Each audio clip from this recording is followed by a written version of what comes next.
Boa noite. No programa desta quarta-feira, a gente analisa a política do Rio Grande do Norte com Sérgio Trindade, que é professor e pesquisador do IFRN. E ainda, presidente da Câmara de Mossoró fala sobre a agenda em Brasília. O cenário político está no ar.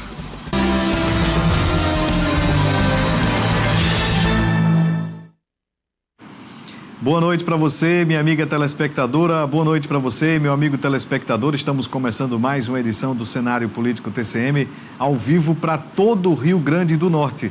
Muito obrigado pela audiência, você que nos acompanha aqui em Mossoró, região oeste, você no Alto Oeste, na região central, aí em Natal, região metropolitana. Sim, tem TCM em Natal, Parnamirim, Nísia Floresta. Você que é assinante TCM de Natal, a gente vai analisar a política aí da região metropolitana, mas também aqui do estado como um todo, né? Vamos falar também sobre a política nacional. Sérgio Trindade é jornalista, historiador, pesquisador, professor e vai trazer informações, vai trazer para você que nos acompanha aí toda uma análise, né, sobre a atual conjuntura.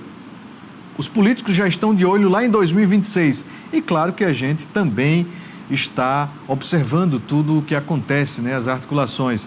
E se é política, você confere aqui no nosso cenário político. Daqui a pouquinho a gente inicia a nossa entrevista. Você de casa participa, viu? Mande a sua mensagem através do nosso WhatsApp 988028941 e também pelo Instagram, @Cenário Político TCM. Vamos de informação. A direção do Hospital Regional Tarcísio Maia informou no final da tarde desta quarta-feira já a reabertura de mais uma sala no centro cirúrgico. Com isso, a unidade passa a contar com 4 salas plenamente equipadas, o que, de acordo com a direção, representa um importante avanço na oferta de serviços cirúrgicos, contribuindo para a maior agilidade, eficiência e segurança no cuidado aos pacientes. Um abraço aí para a diretora-geral do Tarcísio Maia, a Karina. A Karina me informou ainda que retomou lá o hospital os atendimentos na ala de queimados. Exatamente, a sala de queimados também está funcionando, né? Isso lá no Hospital Regional Tarcísio Maia. Então, você que está aí acompanhando o nosso cenário político TCM, a informação é justamente essa, né? Da reabertura aí desta sala de cirurgia. Então, você que acompanha aqui o nosso programa, também por dentro das informações lá do Hospital Regional Tarcísio Maia. Em breve a Karina vai estar aqui também falando sobre os serviços lá do HRTM. Bem, falando aqui de Mossoró, 5 prédios aqui na cidade estão atualmente em processo de tombamento histórico. O trabalho é conduzido pela Comissão de Preservação do Patrimônio em Mossoró. Acompanhe a reportagem. A comissão foi criada em 2022, após recomendação do Ministério Público. Na época, foram abertos 20 processos de tombamento em vários prédios históricos de Mossoró. No entanto, em 2024, com a regulamentação do processo de tombamento através de um decreto sancionado pelo prefeito Alisson Bezerra, que criou a Comissão Técnica de Salvaguarda, a fila foi zerada, com todos os processos sendo arquivados. Desde então, apenas 5 imóveis estão na perspectiva e nos processos de tombamento. São processos novos, né? A gente teve uma situação anterior que os processos eles foram arquivados. Nesses novos processos entraram alguns imóveis que haviam sido instaurados inicialmente, né? Mas nessa segunda etapa eles não foram, não interviram, não apresentaram manifestação. Esses prédios são o Casarão da Guarda Civil, o Clube Acel, que atualmente pertence ao ERN e está em reforma, a Mansão Catetinho, a União Caixeiral, que abriga a Biblioteca Ney Pontes Duarte e a Secretaria Municipal de Cultura, e o Casarão Antônio Ferreira Anel, que está localizado vizinho ao prédio do Palácio da Resistência. O imóvel tem sido protagonista de uma disputa envolvendo os proprietários e a Prefeitura Municipal, que pretende desapropriar o casarão devido ao seu valor histórico. O tombamento é um ato administrativo realizado pelo poder público, com o objetivo de preservar bens de valor histórico, cultural, arquitetônico, ambiental e social de imóveis, impedindo que eles sejam destruídos ou descaracterizados. Geralmente são imóveis que ele está ali, que compõe a história do município, que conta a história do município, né? Então tem a questão da antiguidade, tem a questão fatos históricos que aconteceram ali e a relevância também arquitetônica. Ali a gente tem uma série de critérios que enquadra dentro de um determinado período, que aí tudo isso é posto no inventário para se decidir pelo tombamento definitivo. Em Mossoró, o trabalho da Comissão de Preservação já listou mais de 50 imóveis potencialmente elegíveis ao tombamento. Os 5 imóveis que estão no trâmite atual do processo se encontram em estado de tombamento provisório, impedindo grandes alterações em sua estrutura até a conclusão do ato administrativo. O objeto, uma vez tombado, não poderá sofrer alterações em seu traço arquitetônico, mas isso não representa a vedação completa a intervenções, que podem acontecer de acordo com a definição da Comissão de Preservação do município, desde que certos elementos das construções sejam preservados. Atualmente, o único prédio tombado na cidade de Mossoró é o Museu Histórico Lauro da Escócia, localizado no centro da cidade. A expectativa por parte da Comissão de Preservação do Patrimônio Histórico em Mossoró é de que esses 5 imóveis que foram listados tenham um processo de tombamento concluído até o final do ano. Esses 5 nós queremos concluir ainda esse ano, 2025. Né? Até o final do ano a gente quer já todos inscritos no livro de tombo. A gente vai seguir acompanhando, porque é um assunto que precisa, de fato, de uma atenção. Os prédios, eles não podem simplesmente ser destruídos, derrubados, para dar lugar a estacionamentos.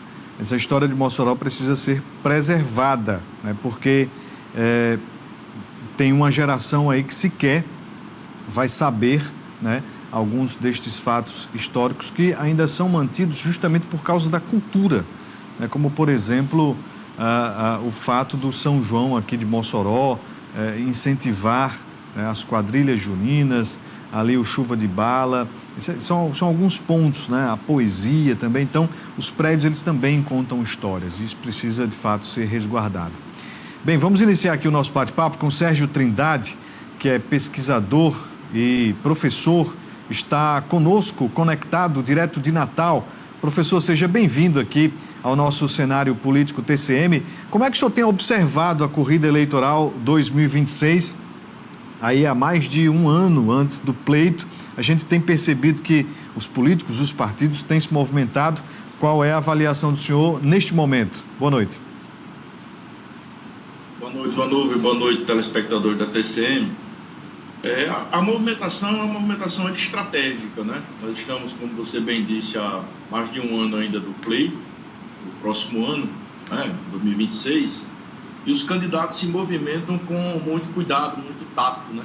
Porque qualquer movimentação um pouco mais abrupta pode impedir qualquer tipo de aliança estratégica no primeiro turno, nem mesmo no segundo.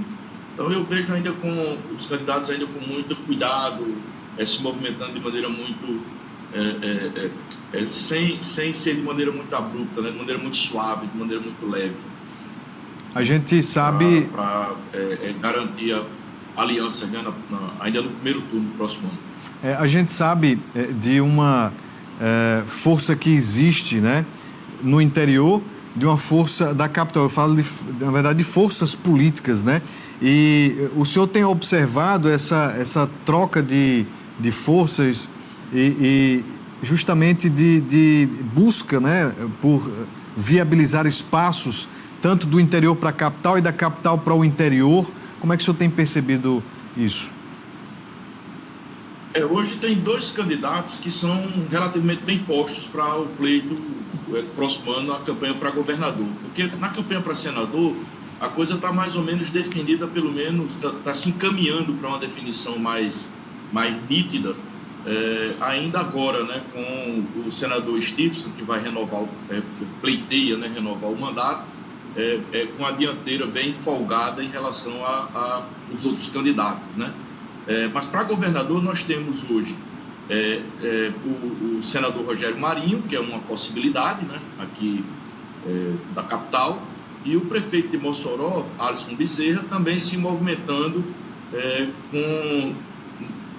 com certa desenvoltura, né? São os 2 principais candidatos a governador, ou pré-candidatos, né, na verdade, a governador, bem postos. Na verdade, quando eu venho acompanhando as pesquisas há um certo tempo, E eu tinha uma intuição de que o candidato Alisson, né, o pré-candidato, né, o prefeito de Mossoró, pré-candidato governador, estava bem colocado, mas eu imaginava, eu intuía que ele não tinha uma colocação muito consolidada nessa região metropolitana aqui, né, em Natal e região metropolitana. Na região metropolitana de Natal. E nós saímos a campo para fazer um levantamento. E a minha intuição terminou não se mostrando fundamentada, né? Porque o prefeito foi muito bem votado, né? Os eleitores, né, o escolheram, assim, quando os cenários são mais ou menos definidos, né, ele fica ali muito próximo no cenário com Rogério Marinho e ele fica muito próximo do Rogério em primeiro e ele em segundo, mas quando o nome de Rogério não está, ele abre, ele fica em primeiro colocado, seguido ali de perto pelo ex-prefeito Álvaro Dias. Então, fica mais ou menos nítido que hoje o embate parece se estabelecer entre Alisson Bezerra e Rogério Marinho. Isso, assim, é uma coisa mais ou menos consolidada, digamos, do centro para a direita, né? Porque o candidato a governador, o pré-candidato a governador lançado, né, pela governadora Fátima Bezerra, o Cabo Xavier, que é secretário de Fazenda, ele está bem abaixo dos outros que pleiteiam o cargo de governador do estado. Antes de a gente voltar aqui o nosso bate-papo, tem informação direto de Brasília. O presidente da Câmara de Mossoró participa do Encontro Nacional de Gestores e Legislativos Municipais, evento que segue até a sexta-feira. E participam não só o presidente Genilson, mas também Alex do Frango, Isnes do Gás, Lucas das Malhas, Petras e Vavá. O presidente Genilson participou hoje do Meio-Dia TCM, lá da 95 FM, junto lá comigo e o Tárcio Araújo. Falou direto de Brasília e trouxe detalhes ali dos trabalhos que estão acontecendo na capital federal. Acompanhe. Tivemos hoje uma agenda que foi uma sessão solene em relação às pessoas com deficiência, ao autista, e também tivemos com alguns deputados federais. Vamos manter uma agenda com os senadores também de hoje para amanhã e outros deputados federais relacionado ao estado do Rio Grande do Norte, essas representações, e já falamos da importância de fomentar algumas emendas para direcionar pontos estratégicos de Mossoró. Então, é dentro desse contexto que nós conseguiremos fortalecer Mossoró em si. Porque a gente sabe que já tem todo um trabalho da gestão do prefeito Alisson, em parceria com deputados federais, senadores, mas também o legislativo ele precisa fazer a sua parte, vendo a importância de pontos estratégicos que precisa receber investimentos. Então, nós fizemos essa comissão, já falamos aqui também do projeto Câmara Popular, que é uma iniciativa que vai levar a Câmara até as comunidades mais distantes dos grandes centros, como também na zona rural, e também já falamos da importância de fazer uma parceria com os deputados para que possamos fortalecer esse projeto que trabalha com 4 eixos de atuações, que é o empreendedorismo, a cultura, cidadania e o eixo esportivo. Quem direciona as emendas, quem discute o futuro do nosso país, são os deputados federais, senadores, e nós estamos exatamente discutindo pontos estratégicos para Mossoró, para que possamos abrir a mente desses deputados, mostrar da importância de investimento em Mossoró, em pontos cruciais, como o exemplo, o Rio Mossoró precisa de uma parceria a nível nacional, porque precisa dar as mãos o município, o estado e os representantes federais, porque esse Rio Mossoró ele vai beneficiar aí milhares de cidadãos moçoroenses, como também cidades vizinhas, que é um rio intermunicipal. E outros pontos também de projetos, de iniciativa que nós estamos discutindo, que é novas areninhas, inclusive o prefeito já falou, e a gente veio fortalecer essa discussão, que é através desse caminho que nós vamos levar dignidade ao nosso povo. Tá aí a fala do presidente Genilson Alves, direto de Brasília. Para você acompanhar a entrevista completa, clica lá no YouTube, 95 FM Mossoró, acompanha lá o Meio-Dia TCM, que a gente trouxe outros assuntos aí com o Genilson Alves, tá bom? Bem, vamos voltar aqui a nossa conversa com o Sérgio Trindade, professor, pesquisador tem atuação no IFRN, não é isto, professor? E hoje saiu uma pesquisa do INSPE, o Instituto Potiguar de Pesquisas Estatísticas, do qual o professor também faz parte. É um instituto novo, né, professor? Então explica para a gente que projeto é este que inicia aqui no Rio Grande do Norte e qual o objetivo de uma empresa formada por pesquisadores analisar também o quadro político do Estado. Bem, o INSPE foi uma ideia que vem sendo acalentada há um certo tempo e que amadureceu muito o ano passado na eleição para prefeito, né, das capitais, para prefeito, né, das campanhas municipais, perdão, e era uma ideia acalentada comigo, entre mim e o professor Tiago Valentim, né, que é professor de matemática também do IFRN. O professor Tiago fez alguns levantamentos, acho que no município de Grossos, né, na campanha municipal, e ficou fazendo algumas análises acerca dos resultados dos estudos de pesquisa, né? E aí, quando foi no segundo turno, na campanha entre Natália e Paulinho Freire, aqui em Natal, eu entrei em contato com ele e nós fizemos algumas análises sobre as pesquisas que estavam sendo divulgadas pelos institutos aqui na capital. E percebemos que alguns institutos davam uma discrepância muito grande. Quando se tirava dados daquele instituto, o número terminou se tornando mais próximo da realidade, né, do resultado final da campanha. E aí nós pensamos em criar um instituto para podermos trabalhar de maneira mais, digamos, mais científica, né, mais escorada, de fato, em dados estatísticos. E aí o professor Tiago fez o convite também ao professor Marcelo Burgnon, que é professor do Departamento de Estatística da UFRN, e nós criamos a instituição, o Instituto, em abril, agora recente, abril deste ano, e fizemos uma primeira pesquisa aqui na região metropolitana de Natal. E por que a pesquisa foi feita aqui na região metropolitana? Porque nós avaliávamos as pesquisas feitas em todo o estado e nós não tínhamos ideia de como é que o prefeito Alisson ia em todas as micro-regiões do estado. E eu sempre pensei o seguinte, era uma intuição, que dificilmente um candidato a governador consegue obter êxito, lograr êxito numa campanha política se ele não for bem aqui na micro-região de Natal, né? Aqui são 15 municípios, concentra um pouco mais, em torno de 45% do eleitorado do estado. Então, era preciso que ele tivesse de fato uma presença marcante nessa região. E aí nós fomos a campo, né? Nós três, os sócios, nós fomos a campo. Eu fiz questão de participar, né? Eu sou cientista social, né? Meu mestrado é na área. Eu me lembro muito de uma fala do meu ex-orientador, o professor Orlando Pinto de Miranda. Ele citava muito uma frase de Gabriel Con, professor da Universidade de São Paulo, que dizia o seguinte: olha, um sociólogo que não tem os fundilhos da calça puídos de arquibancada de campo de futebol não é um cara que conhece o povo. Então eu adaptei, né, um pouco isso, né? Olha, um pesquisador, a pessoa que trabalha com pesquisa eleitoral, que não conhece de fato a realidade do campo, também tem dificuldade de conseguir entender como é que o eleitorado se comporta. Aí nós fomos a campo, e fizemos esse levantamento, agora recente, sábado e domingo, né? O trabalho foi sábado e domingo, os dados foram consolidados na segunda-feira e hoje pela manhã, 8 horas da manhã, nós tornamos público, né? Nós os divulgamos. A intuição que eu tinha, né, de que Alisson Bezerra não ia tão bem aqui na área metropolitana de Natal, terminou ruindo, né? Ela não se confirmou de fato com a pesquisa de campo, né? É como se eu fosse elaborar uma tese, né? E a minha tese é que Alisson não era bom de voto aqui na região metropolitana, era a minha hipótese, né?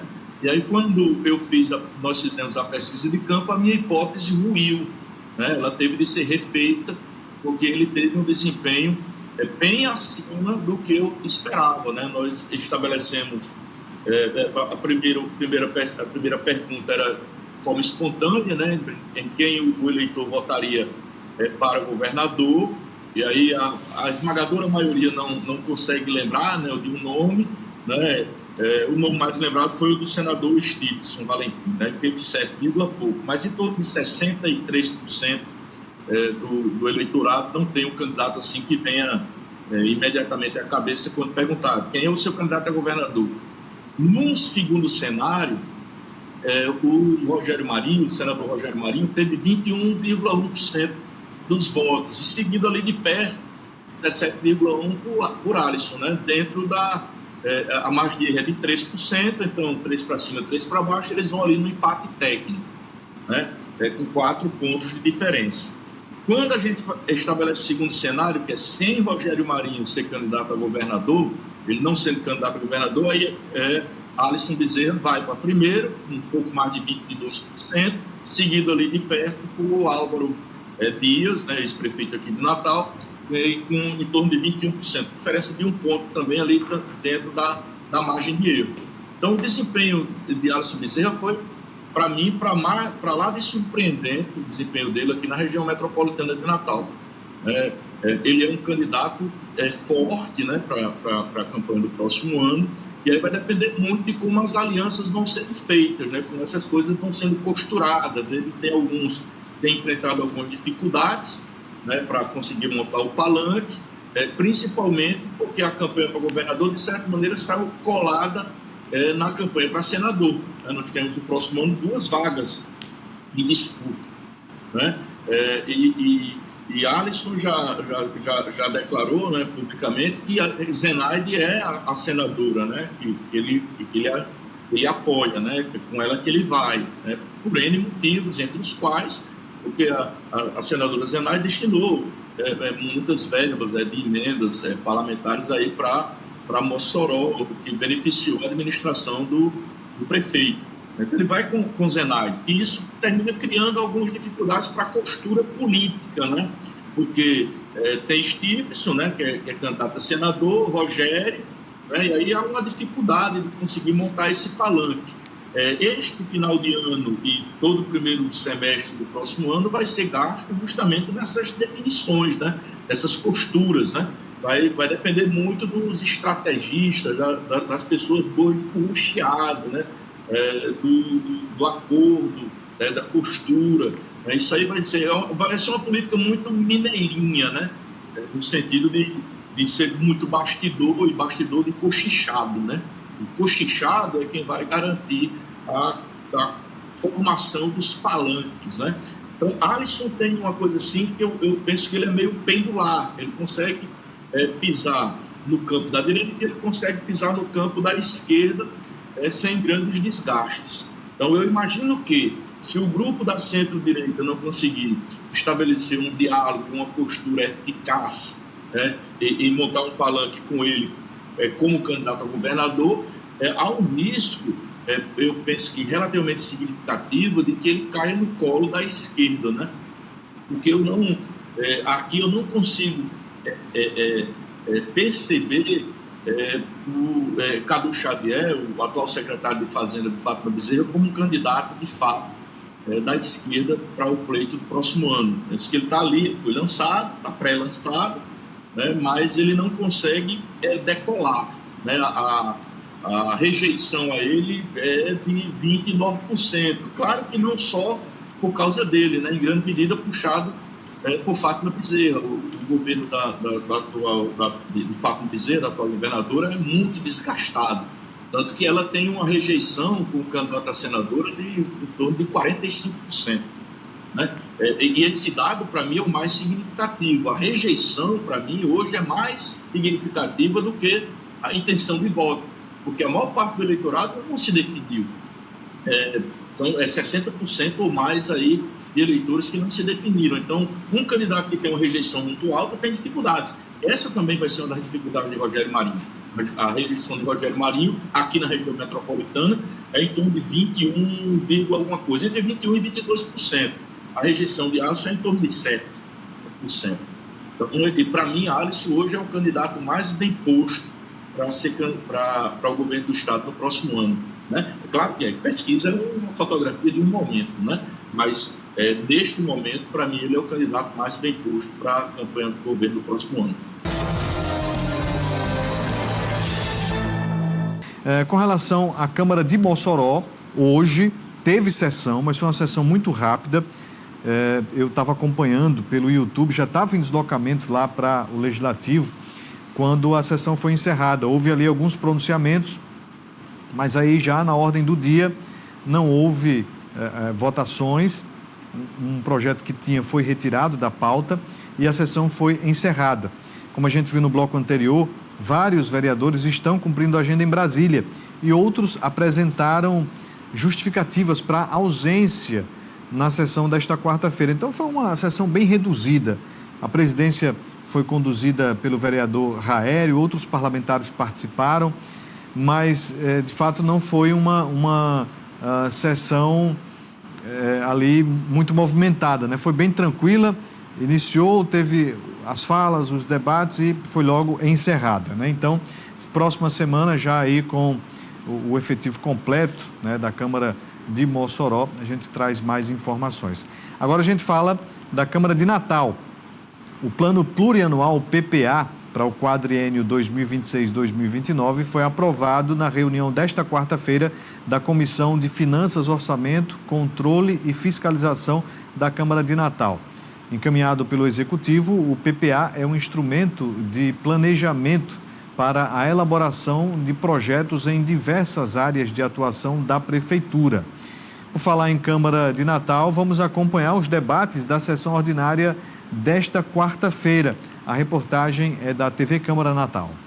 Entre os projetos aprovados pelos parlamentares em discussão única está o que institui a Comenda Gestor de Políticas Públicas Destaque. A matéria é de autoria do vereador Daniel Rendal. Grande alegria hoje, aqui agradeço já de antemão os meus colegas vereadores.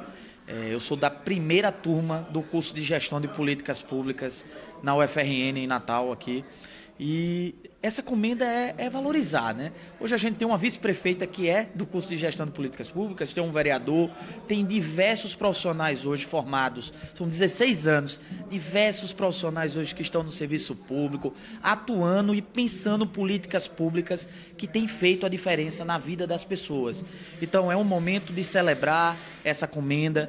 Essa comenda vai ser muito importante para a gente valorizar. A gente precisa entender que todo bom profissional precisa ser valorizado. E essa comenda tem esse intuito, né, de trazer essa boa perspectiva de valorização.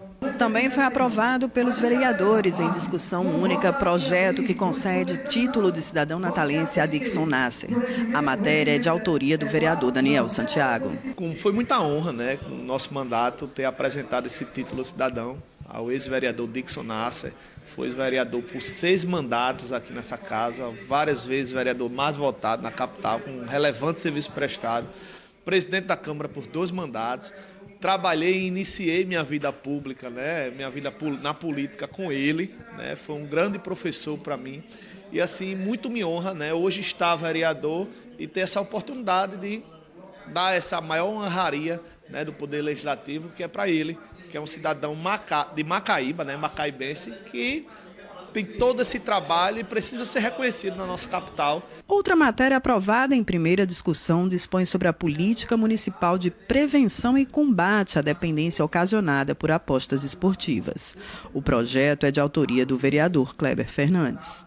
Os jogos online têm crescido substancialmente no nosso país e, consequentemente, a dependência desses jogos tem causado, obviamente, vício às pessoas e, em consequência, endividamento, depressão, transtornos mentais e psíquicos. Então, é muito importante e relevante que seja instituída uma política pública municipal com o intuito de conscientizar acerca das consequências desse vício, acerca das consequências financeiras, patrimoniais, psicológicas e que haja um trabalho junto às instituições de ensino, nas escolas, através da assistência social, da educação, da Secretaria de Saúde, com o intuito de conscientizar, de orientar, de acolher e de minimizar esses transtornos causados pelos vícios em jogos online. Tá aí, portanto, os debates hoje lá na Câmara de Natal. Um abraço aqui para o Niel do Sumaré acompanhando a gente, o João, diretor da UPA, o Janilson mandando mensagem. Obrigado pela audiência, tá bom?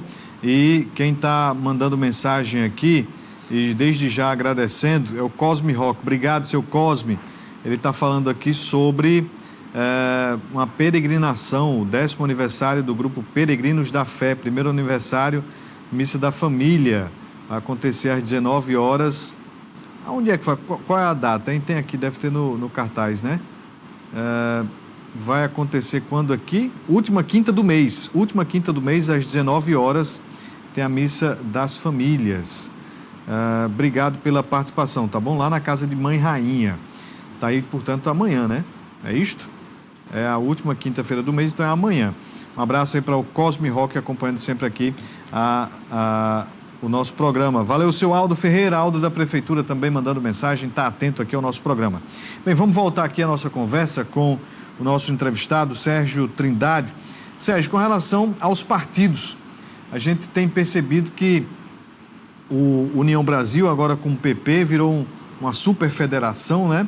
Tem também a Federação PT, e outros partidos estão vindo aí, o PL também, com o Rota 22, se estruturando para disputar as eleições 2026. Como é que o senhor tem visto essa articulação? Porque, assim, as principais disputas são o governo do Estado, né, que tem a composição ali como o vice, mas as 2 vagas ao Senado. Porém, no Brasil a gente tem percebido que o parlamentarismo está funcionando aí também de forma muito potente, né? Então existe uma atenção para formar mais deputados federais e senadores, né? Além, claro, dos deputados estaduais. Como é que o senhor tem visto essa articulação para a disputa proporcional de 26? A nossa Constituição é uma Constituição de gênese parlamentarista, né? A Constituinte encaminhava tudo para o Brasil se tornar uma república parlamentarista, e no meio do caminho terminou adotando o sistema presidencialista. E, envergonhados, os próprios constituintes abrem a brecha para uma reforma constitucional 5 anos depois, né? E vem plebiscito para que a população pudesse votar, escolher entre a forma monárquica republicana e o sistema presidencialista parlamentarista. Só que como o modelo é um modelo, a Constituição tem um modelo parlamentarista, o presidencialismo que se forma termina sendo um presidencialismo, como batizou Sérgio Abranches, o presidencialismo de coalizão, né? Que o presidente precisa, efetivamente, para governar, estabelecer maioria no Congresso Nacional, sob pena de ficar amarrado, né? O governo ficar amarrado.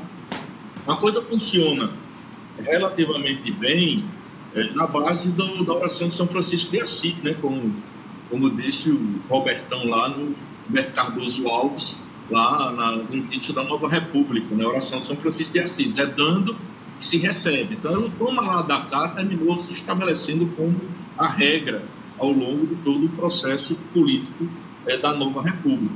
Só que, nos 10 anos para cá, acho que na gestão de Eduardo Cunha, se não me falha a memória, a Câmara, o Congresso Nacional terminou crescendo muito as garras e abocanhando fatias significativas do orçamento, né, com os parlamentares metendo a mão, né, no dinheiro, né, e destinando essas verbas para os seus redutos eleitorais, né?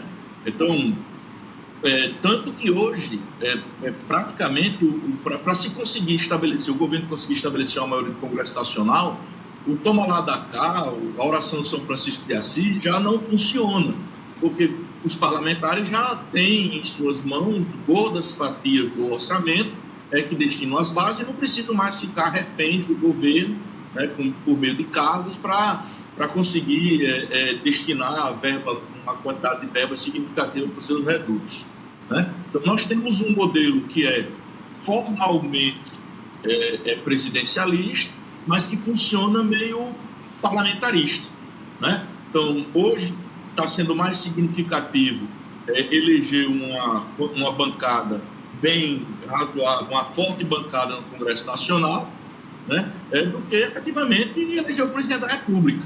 Né? O presidente da República hoje ficou meio que refém, como se tornou uma espécie de chefe de Estado, mas que precisa compartilhar o governo com o parlamento. Né? Isso é um modelo parlamentarista, efetivamente. Né? Nós não temos um presidencialismo de coalizão, efetivamente. Nós temos hoje um modelo parlamentarista meio canhestro, meio capenga, né? Porque é meio que ele não é formal, ele não está formalizado. Ele existe de fato, mas ele não está de direito, né? Não está estabelecido de direito. E aí, um sistema parlamentarista não funciona sem partidos fortes, né? Não funciona sem partidos fortes. Quando você citou aí há pouco a União Brasil vai dar as mãos ao PP, o que está se formando, na verdade, é a antiga Arena, né? Porque a antiga Arena ela se esfacela, ela vira PDS no processo de reforma partidária ali final dos anos 70 e início dos anos 80, né? Que foi uma ideia nascida da cabeça de Golbery Couto em Silva para fragmentar a oposição, né? Fragmentar o MDB. Né? O sistema deixa de ser bipartidário, né? Com um partido de apoio ao governo que era a Arena, a Aliança Renovadora Nacional e o Movimento Democrático Brasileiro como partido de oposição consentida. Né? Essa oposição ela se fragmenta em diversos partidos, né? PTB, PT, PMDB, PDT, e a Arena termina se tornando o partido que é o PDS. Só que esse partido se cindiu no processo que se segue às eleições diretas, né? 1983, 1984. Dali nasce a Frente Liberal, que é uma dissidência do PDS que vai apoiar Tancredo Neves no colégio eleitoral, né? Forma a Aliança Democrática. E aí, esses partidos eles terminam correndo paralelos, né, ao longo de todo o processo da nova república.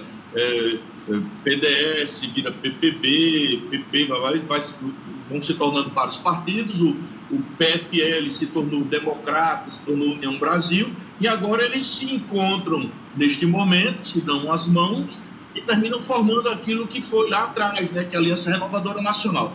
Não é o mesmo perfil, né, o contexto é outro. Né, naquele momento em que era Arena, nós vivíamos um período autoritário, né, de pós-65, né, que é quando os partidos se acabam, né? Professor. O AI2 extingue os partidos políticos, depois, por ato suplementar, é criado um sistema bipartidário, né, durante o regime autoritário, e aí a Arena se transforma naquilo que Francelino Pereira disse que era o maior partido do Ocidente, né, e agora esses dois grupos se encontram e formam um grupo partidário, uma federação, visando o pleito do próximo ano, né? O pleito de 2026. Professor, a gente precisaria de mais outros, né? A gente precisaria de mais tempo para analisar justamente essa composição. Compreendendo, observando o passado que a gente compreende o presente, né? Então, nós não temos mais tempo, mas fica para uma próxima. O espaço fica sempre aberto aqui para o senhor. Sérgio Trindade, direto de Natal, pesquisador, professor. A pesquisa está lá no nosso blog também, né? A pesquisa do INSP, lá no diariopolitico.com.br. Professor, obrigado, não há mais tempo. Boa noite, até a próxima. Boa noite, até a próxima. Obrigado, seja sempre bem-vindo. A você de casa, a gente agradece a audiência. Até amanhã, um abraço.